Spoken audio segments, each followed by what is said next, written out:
I hate the AM, I hate the PM, and I hate labor.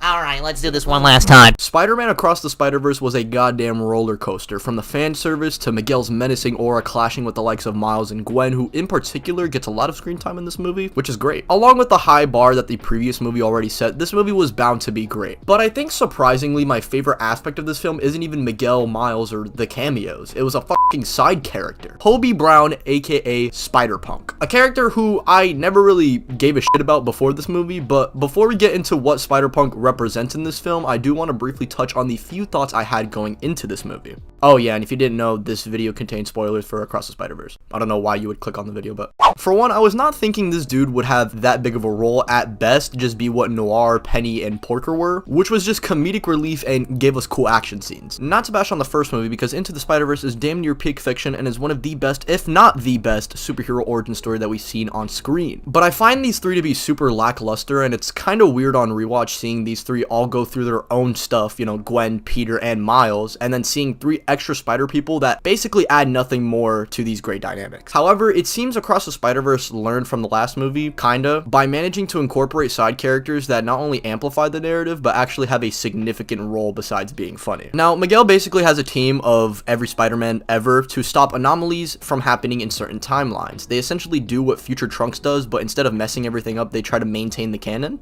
And one of these Spider-Men just so happened to be Hobie Brown, who initially gets our cast out of a barrier and attempts to stop the spot, but he ultimately escapes. And I think what Spider-Verse does well is give perfect introductions in a way where we can get interested in a character who gives off a 2-minute backstory, condensed enough to not get the audience confused and also have them interested. This is no exception with Hobie, and we see from the get-go he's not exactly with the rest of the Spider-Men. He's cool with Gwen and Paviter, if I'm saying it right, I'm sorry if I'm mispronouncing that, and goes out of his way during the movie to look out for Miles, specifically giving him the heads up about his Venom strike having more power when using the palms of his hand instead of primarily his fingers. We also know that he's aware of the job's consequences and had to go through similar experience as every Spider-Man did, like having their Uncle Ben killed and have even a close captain to Spider-Man dying. I'll touch more on this scene later, but we see Hobie as Miles is about to meet Miguel that he can't just go into this thinking the Spider-Man are all morally good and, you know, we're gonna go save the multiverse, yippee. Like, Hobie just keeps trying to insist on Miles to maybe have second thoughts about this and, you know, maybe be a little level-headed, but Miles is just going in completely blind, and we see from Miguel and Miles' first interaction that Hobie was right. Now, we know one of the canon events that every Spider-Man goes through is having a close captain to Spider-Man dying trying to save a child, and we see Miles' dad about to become captain. After learning this and also stopping an event that was supposed to happen, Miles essentially is held against his will because this is what's meant to happen. As Miguel traps Miles, we see Hobie reminding him of the tip he gave earlier, allowing Miles to escape. And we also see as every other Spider-Man is hunting down Miles, Hobie dips, removing his little watch which represents him being a part of Miguel's team, and then we see him giving Gwen's dad the device to basically allow Gwen to travel to other realities, as he would figure Miguel would try to banish her, which he predicted perfectly. Now, yes, Gwen is definitely wrong for trying to let someone basically die because it's a canon event and it has to happen, but Hobie knows that Gwen doesn't morally agree with Miguel's ways and did not want to get Miles involved the way he did, which we did see earlier in the movie. It seems as well that he regrets his decision in being part of this task force and wanted to leave the first chance he got. He more than likely suffered something pretty similar to Miles' case, but couldn't stop it, leading into him being the way that he is now. Perhaps he sees Miles actually being capable of changing the future unlike he did, and so maybe that's why he's so concerned for him, as he sees a little bit of himself within Miles. Especially when you consider the fact that he's trying to look out for Miles the entire time, and these are the only two spider people in the Spider-Verse who can actually use electrical-based powers.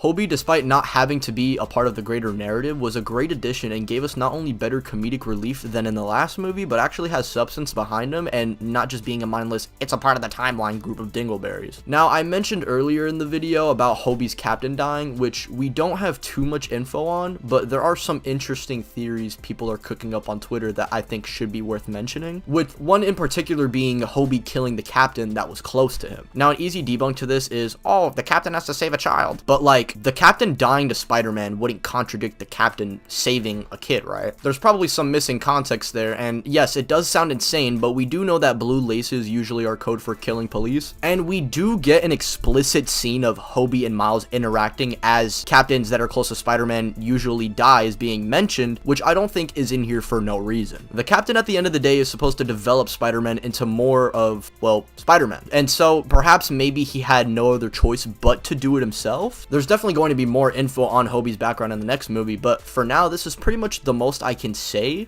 other than, you know, what hasn't already been said about Hobie. You know, that he's so cool, you know, look at his design, he's drippy, big drip. Bro easily stole the movie and will remain to be the coolest Spider-Man across the Spider-Verse. Damn, that outro was kind of hard.